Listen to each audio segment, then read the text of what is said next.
Bienvenue à tous dans ce 88e numéro de Terres et Vignes de l'Aube. Chaque mois, en partenariat avec la Chambre d'agriculture, nous vous proposons une immersion dans les coulisses du monde agricole. Aujourd'hui, avec nos invités, nous allons découvrir les bonnes pratiques agricoles pour la protection de la nature. Difficile d'être exhaustif car, comme vous allez le voir, les actions sont nombreuses, variées, voire surprenantes. Un avant-goût grâce au sommaire de cette émission. Accéder à un choix abondant de nourriture, à l'hygiène parfaite, tout en désirant que l'agriculture ne pollue pas. Aujourd'hui, nous allons voir comment le monde agricole répond à ces besoins a priori contradictoires. Viticulteurs, céréaliers ou agro-industriels, ils livrent des exemples d'actions qui préservent le milieu naturel. Durant la rubrique « Comment ça marche ?», nous verrons les coulisses des éoliennes dans les champs et la rubrique « Contre-champs » se consacre à des acteurs de la vie agricole passionnés d'art, sans oublier le retour sur l'actu. Durant cette première partie d'émission, nous allons donc vous montrer comment le monde agricole tente de préserver le milieu naturel. Il y a beaucoup d'actions qui sont menées dans le département. Premier exemple avec vous, Hugues Mornant. Vous êtes responsable marketing de la division agriculture au sein du groupe Soufflet. Chez vous, pour préserver la nature, des drones survolent les surfaces agricoles. C'est pas un jouet, c'est pas un gadget. À quoi ça sert et comment ça marche ? Alors en effet, ce n'est pas un jouet. En fait, l'utilisation des drones en agriculture repose sur l'interprétation des mesures qui vont être prises par des capteurs qui sont embarqués sur le drone et qui vont donc cartographier de manière très précise et géoréférencée les variations de densité de la culture, mais aussi de son taux de chlorophylle dans la parcelle. Et en quoi c'est utile pour l'écologie alors ? Alors en fait, les applications peuvent être multiples, hein, mais la principale utilisée aujourd'hui consiste en fait à utiliser ces données pour mesurer la modulation intraparcellaire des besoins de la culture en azote. Et on va pouvoir moduler les apports de cet azote en fonction des besoins précis de la parcelle en prenant en compte les hétérogénéités de la culture dans la parcelle. Alors si je comprends bien, on va cartographier de manière très précise le champ. Et puis, grâce à cette cartographie extrêmement précise, bien décider exactement là où on va ajouter des engrais, des produits, etc. Au lieu de mettre les mêmes choses partout, là on en met un peu moins finalement où c'est pas nécessaire. On est dans la chirurgie de précision, quoi. Exactement. On est vraiment dans l'agriculture de précision, puisque là pour le coup c'est de l'agriculture, mais ça peut s'apparenter à la chirurgie de précision. On va véritablement apporter la dose nécessaire à l'endroit où on la porte, hein, ce qui permet de limiter les excès d'azote, hein, ça s'appelle la modulation intraparcellaire, hein, et limiter de fait les fuites de nitrate dans les eaux. Alors Liliane Balanche, vous aussi vous êtes high-tech, vous utilisez la high-tech, vous êtes agriculteur à Bragelonne-Beauvoir et en fait vous utilisez l'innovation technologique au niveau des buses. On va voir les images avec notamment les pulvérisateurs. Alors elles ont quoi de particulier vos buses et en quoi est-ce peut-être un avantage ? Alors, en fait ce sont des buses qui sont réellement différentes par rapport aux anciens types de buses qui existent depuis plusieurs décennies. Ce sont des buses à injection d'air en fait, qui permettent de réaliser une pulvérisation de qualité. Et ceci en fait en alourdissant la bouillie. C'est-à-dire que la buse ne va pas créer un brouillard en fait, qui va être sensible au vent et à l'évaporation. En fait, la buse va créer des gouttelettes bien homogènes et qui vont se plaquer au sol en limitant complètement l'évaporation et la dispersion. Le liquide, la bouillie est plus lourde, donc ça tombe tout droit, au lieu d'un coup de vent être emporté un peu partout. Voilà, c'est ça l'intérêt. En fait, l'injection permet de faire rentrer des micro-bulles d'air dans la pulvérisation. Et ça alourdit les gouttelettes et effectivement... Ça permet de rendre plus efficace votre travail en fait. Oui. Et on va voir aussi un outil que vous avez vous et qui est très efficace et là ça mérite quelques images pour comprendre. Alors je me suis rendu dans votre ferme et là vous m'avez présenté et expliqué le fonctionnement d'un outil qui permet de fortement réduire l'utilisation de produits phytosanitaires, une explication en images.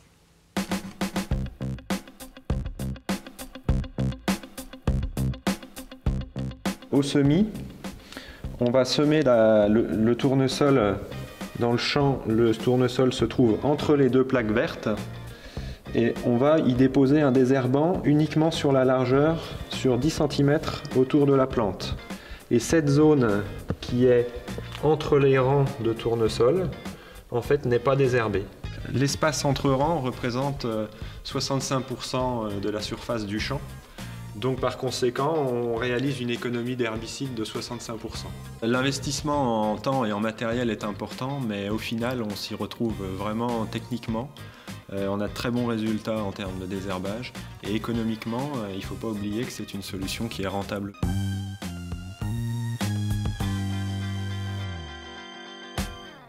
Alors on vient de voir dans ce début d'émission des techniques, des outils qui permettent de préserver le milieu naturel, mais ce travail écologique, il commence tout simplement avec de la récupération d'eau, comme les particuliers. Et vous, Lilian Balanche, eh bien, vous pratiquez cette récupération à grande échelle, si je puis dire, dans votre ferme. Comment ça se passe ? Eh ben, en fait, les travaux se sont déroulés il y a déjà quelques années. C'est mon père qui a eu l'idée d'enterrer une citerne de 50 mètres cubes d'eau au pied du hangar.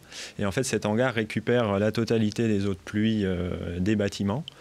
Et cette eau de pluie, qui est pure, nous permet de réaliser les traitements.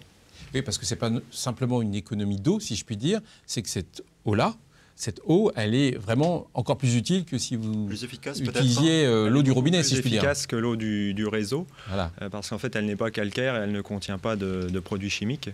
Et donc, cette utilisation d'eau de pluie nous permet d'augmenter l'efficacité des produits phytosanitaires et donc de baisser les quantités de phyto utilisées. Voilà l'intérêt écologique. Ouais. C'est malin tout ça. Hugues Mornant, au sein du groupe Soufflet, vous proposez également des solutions qui s'appellent, je crois, des couvertures végétales, aussi appelées chez vous les cipans. Alors, en quoi cela consiste ? Quel est le principe ? Alors, la CIPAN, c'est, en fait, ça veut dire culture intermédiaire piège à nitrate. Donc, effectivement, la réglementation française oblige les agriculteurs qui sont situés dans des zones vulnérables, ça couvre à peu près 70% de la SAU française. Donc, ces agriculteurs sont obligés de couvrir leur sol pendant la période d'hiver, avant les semis de printemps. Et la culture en place va capter le reliquat d'azote qui est dans le sol et ainsi limiter, encore une fois, les fuites de nitrate dans l'eau. Alors, nous avons travaillé chez Soufflet à apporter des solutions pour transformer cette contrainte pour les agriculteurs en avantage agronomique et environnemental. Alors, la première chose que nous avons développée, c'est une moutarde brune qu'on a appelée étamine, qui, comparée aux autres moutardes, développe beaucoup plus de racines et de matière sèche, ce qui a déjà un effet très positif sur le sol. Et cette moutarde a également un effet très attractif pour les insectes pollinisateurs. Cette culture va les nourrir pendant l'automne, et notamment les abeilles qu'on va pouvoir retrouver ensuite. Christian, on va continuer de découvrir des solutions pour préserver le milieu naturel. Certaines de ces solutions sont parfois étonnantes. Oui, effectivement, il n'y a pas que la technique. Imaginez remplacer les débroussailleuses mécaniques par des vaches. Ah bah c'est très technique, et pourquoi pas aussi planter des arbres au milieu des champs, chose qui paraissait impensable il y a peu, ou bien encore appliquer une centaine d'obligations au sein des vignes pour que ce soit tout simplement pour que ça protège la nature. Alors les actions afin de répondre à la demande de préservation du milieu naturel sont très variées, vous venez de le voir. Eh bien, je vous propose d'en découvrir d'autres. Eh bien, on est. Eh bien. Eh bien. Eh bien. Honey et Daisy sont des vaches de la race Highland Cattle. Leur propriétaire, Hervé Caron, en possède 29. Sont très rustiques, donc elles passent l'hiver dehors sans problème. Ils aiment bien tout ce qui est croquant, donc ronces, les petits arbustes, ce genre de choses. J'en ai aussi dans des marais, elles mangent les roseaux. Hervé Caron est salarié d'un fabricant d'andouillettes. Avec son épouse, ils se sont lancés dans des prestations de débroussaillage naturel. Communes, agences de l'eau, entreprises et particuliers font appel à leurs vaches partout en France. Il n'y a pas du tout le côté mécanique qui est mis. Même au niveau des sols, ça permet de moins abîmer. Et puis par exemple les zones Natura 2000, dans les pelouses sèches, ça permet de faire ressortir des plantes qui auraient disparu. Et on ne pensait pas avoir un tel impact, ce qui montre bien qu'il y a un besoin, mais qu'on ne pensait pas autant. On était plutôt sur une activité atypique. Par contre, de là à être appelé et être contacté par des établissements comme Lafarge, non, on ne pensait absolument pas. Impensable également, installer des haies d'arbres dans les parcelles céréalières. Maxence Meunier s'est lancé. En 2012, il a planté 250 arbres. Donc en fait, ces lignes d'arbres n'ont pas été implantées au hasard. On a pris une orientation nord-sud pour limiter l'impact de l'ombre sur les cultures. Espacé de 39 mètres, il peut continuer à utiliser ses engins agricoles. Pour Maxence, ces arbres sont des alliés pour sa production. Cela s'appelle l'agroforesterie. Une relation gagnant-gagnant entre la culture et l'arbre. Avec le système racinaire qui lui va être, on va dire pour imager un petit peu, il va passer sous la culture. L'azote par exemple qui va, au lieu d'être lessivé, va pouvoir être pompé par ses racines, et même tout ce qui est produits phytosanitaires. Autour de chaque racine, il y a une vie microbienne qui va aider à faire baisser ces résidus de produits phytosanitaires. On est dans le pire des cas équivalent et voire gagnant si on fait la somme à la fois des produits agricoles qu'on a chaque année et de la vente d'arbres au bout de 35-40 ans. La nature est donc ici un allié à la fois écologique, économique, sans oublier l'agrément au quotidien. À une époque, on a rasé les haies et détruit tout ce qui pouvait gêner l'agriculture intensive. Je ne conçois pas de travailler mes champs sans voir ici un lièvre, là une perdrix, de voir qu'on cultive sur une ferme où il y a de la vie, quoi. Les randonneurs ou les gens du village, ils m'ont tous dit qu'ils avaient apprécié de voir cette plantation en plein champ. Maxime Binon, vigneron à Spoix, apprécie lui aussi le retour de la faune, et notamment des insectes, dans ses parcelles suite à l'aménagement de haies. Des insectes qui vont s'occuper d'autres insectes gênants pour la vigne. On a revu des perdrix, on revoit beaucoup plus de lièvres dans les vignes, parce qu'il y a beaucoup plus de possibilités de se cacher et puis de se nourrir, donc inévitablement plus de faune et plus de flore liées à la présence de la haie. C'est un plaisir visuel. On ne se sent pas tout seul quand on est dans les vignes. Depuis 2012, ils sont une vingtaine de vignerons au bois à s'être engagés ensemble dans la démarche Terra Vitis, qui définit près d'une centaine d'obligations. Terra Vitis, c'est une association de viticulteurs qui se sont engagés dans la certification, donc Terra Vitis, qui est un label de viticulture raisonnée dans lequel on intègre donc la nature, les hommes et le plaisir du vin. On a mis en place un enherbement 1 rang sur 2. On va, en fonction des adventices présentes, utiliser du désherbant uniquement en début d'année et sur la partie qui est ici. Avec Terra Vitis, on a l'obligation de faire attention aux doses qu'on utilise. J'ai divisé presque par 4 les utilisations de désherbant. Aujourd'hui, près de 500 entreprises viticoles se sont engagées dans la démarche Terra Vitis, un argument qui, selon Maxime Binon, séduit aussi les clients. Christian, vos vaches du reportage, je vous les prends pour mon jardin. Vous me donnez le Très numéro. efficace, hein.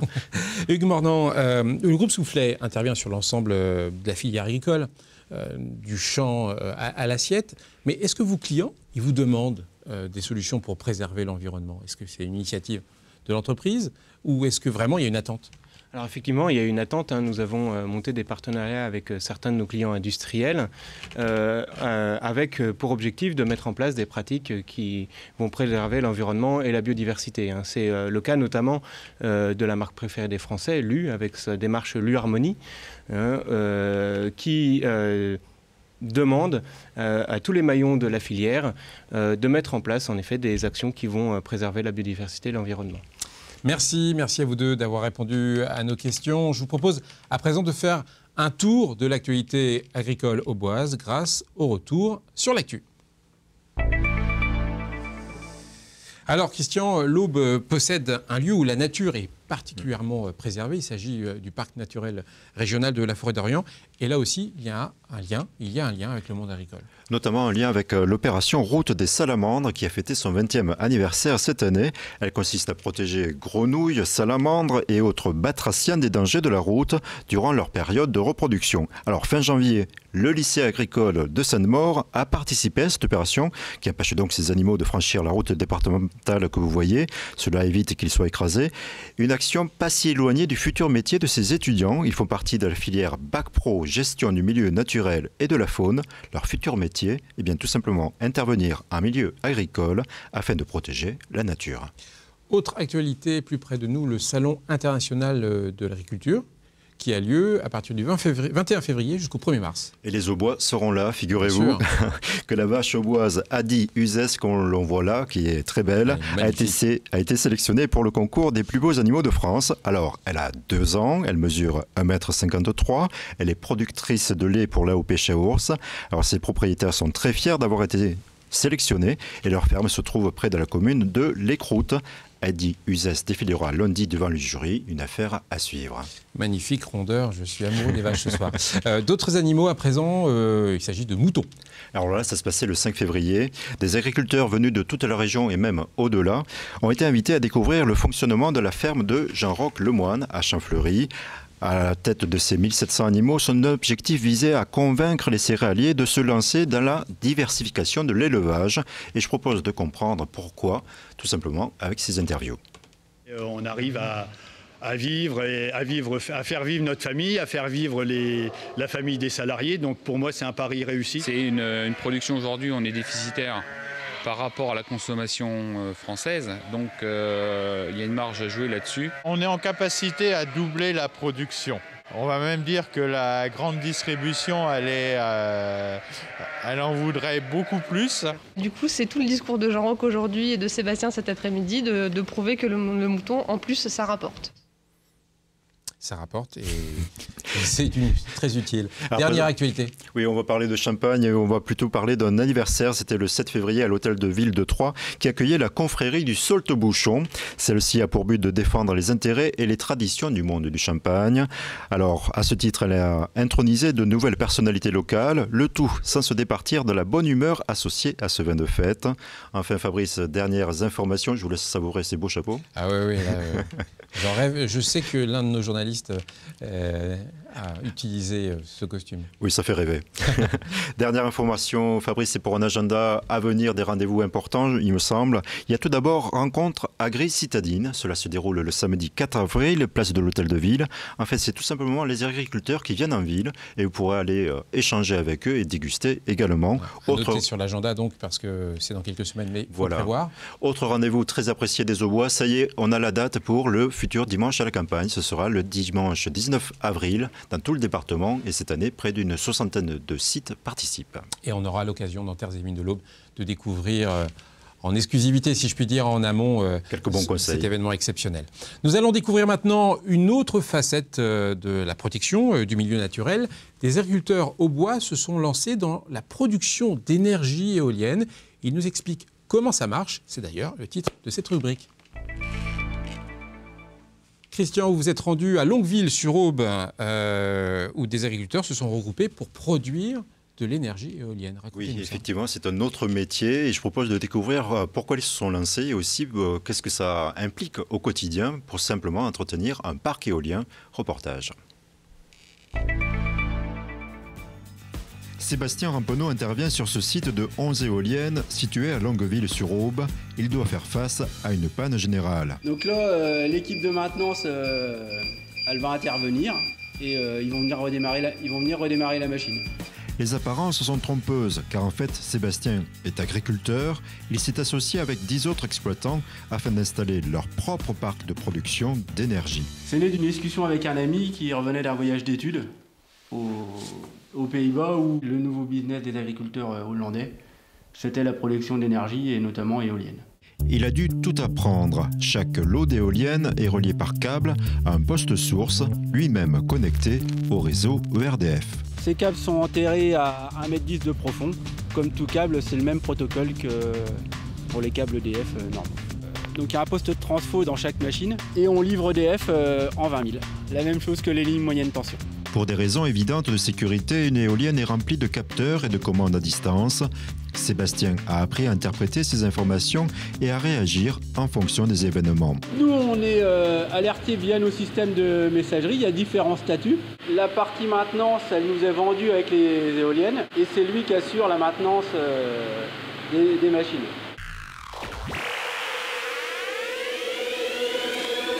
Les 11 propriétaires locaux de ce parc perçoivent chaque année une indemnisation pour la surface agricole perdue et chaque mois le fruit de la revente d'électricité.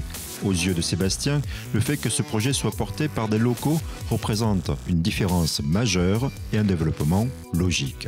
Ayant les deux casquettes, exploitant agricole et exploitant du parc éolien, on est ancré dans le territoire et on est aussi nous garants du sérieux de l'exploitation et de l'entretien qui sera fait au parc. Ça fait partie de la dimension industrielle qu'on souhaite donner à nos exploitations, comme d'autres ont su le faire en construisant du photovoltaïque, de la méthanisation ou des gens qui sont aussi proches de cours d'eau, des centrales hydroélectriques. Je pense qu'on a tous intérêt à grandir dans nos structures et puis même personnellement, c'est des activités qui pour moi ont été enrichissantes, qui m'ont sorti du milieu purement agricole. Une diversification réussie au regard de Sébastien. Ce projet garantit une source de rachat par ERDF à un tarif prédéterminé durant 15 ans. C'est l'heure de notre dernière rubrique Contre-champ qui présente une vision décalée du monde agricole. Et cette fois-ci, vous allez voir qu'agriculture rime avec culture.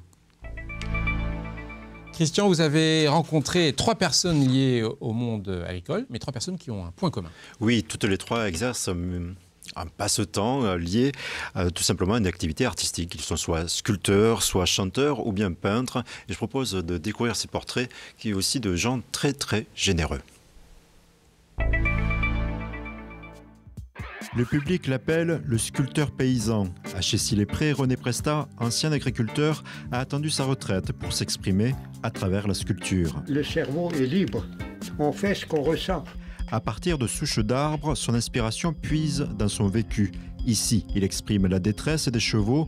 Le lien terre, animal et homme est rompu après plusieurs millénaires au profit des engins agricoles. Les jeunes, c'était le tracteur, on était plus moderne. Mais eux, ça a été un drame et ça s'est fait dans la dignité. Et en fin de compte, ce que je représente là, c'est la détresse des chevaux et de l'homme qu'on a chassé. Poésie, humour et harmonie se mêlent dans ses racines. René Prestat donne à rêver autour du monde paysan de son enfance. Réaliste, il est conscient que les avantages et inconvénients de cet univers sont révolus. Mes parents avaient une autorité absolue, c'était l'après-guerre, ils avaient besoin de bras, on était 7 enfants. Donc j'ai suivi, on n'était pas malheureux, c'était comme ça. Donc là, vous voyez, c'est un rêve d'enfant que je réalise tout en étant paysan. Et ici, c'est le printemps. Vous avez une personne qui allait à la messe tous les jours, l'autre qui était au pissenlit, et puis vous aviez les volailles qui mangent les vers quand on la bouffe. Je m'intéresse quand même aux jeunes, ils ont beaucoup de papier à faire, et puis il leur faut de la surface. Et puis, ils n'arrêtent pas le samedi et le dimanche. Nous, il y avait quand même du bon temps. D'ailleurs, vous allez voir le bal. Hein. Proche de l'esprit des bals, Fabien Carrit, céréalier et éleveur de 200 vaches à viande à Île-aux-Monts, a intégré la troupe 1000 accords. Lorsqu'il monte sur scène, il se consacre alors au répertoire de la chanson française. À s'asseoir sur un banc, 5 minutes avec toi, à regarder la vie tant qu'il y en a. Je peux m'arrêter là ou bien? Ça fait 15 ans que ça dure. Pour Fabien, chanter c'est ouvrir son cœur, un remède au stress qui permet aussi de s'évader de son milieu quotidien. Ça fait aussi du bien d'être parmi des salariés, des entrepreneurs, des artisans et ça permet de s'ouvrir un petit peu. Généralement, on nous colle un peu une étiquette dans le dos, disons une casquette sur la tête et puis des bottes aux pieds. Et ça fait du bien quand je suis sur mon tracteur de penser à la troupe parce que c'est vrai qu'on peut effectivement tout oublier et ça fait du bien. On est dans l'émotion pure et c'est vraiment très très agréable. Très agréable tous les vendredis soirs lors des répétitions ou devant le public, par exemple le 21 février au Théâtre de Champagne au profit des Restos du Cœur. C'est un peu le but de l'année d'aller offrir cette soirée pour les Restos du Cœur. Autre expression qui vient du cœur, une fois en dehors du syndicat agricole, Brigitte Emonet peint et dessine, et ce depuis 15 ans. L'idée c'est de travailler la technique de la capture de la lumière essentiellement et de donner aux personnes qui regardent mes tableaux l'envie de se raconter des histoires. Ça permet de libérer l'esprit. Une libération qu'elle partage 2 fois par mois lors d'un atelier avec des pensionnaires de maisons de retraite et de l'Association des paralysés de France. J'ai même parfois des jeunes filles qui me disent c'est indispensable pour moi et quand je sors de l'atelier peinture, le soir je ne prends pas de médicaments, j'arrive à m'endormir sans médicaments. C'est une thérapie. c'est énormément de bonheur. Ce bonheur-là, Brigitte le partage depuis 3 ans. Lilian Balanche, vous les connaissiez, ces artistes? En herbe? Pas du tout. Pourtant, ils habitent tout près de chez moi. Mais, notamment le grand-père qui taille du bois, là. J'irai le voir. Voilà, une vraie découverte. Peut-être qu'ils exposeront à un dimanche à la campagne, on ne sait jamais. Mais en tout cas, merci Christian pour ces belles découvertes parce que c'est vraiment passionnant. Merci à vous d'avoir répondu présent à cette émission et on se retrouve le mois prochain pour de nouvelles aventures agricoles. Au revoir.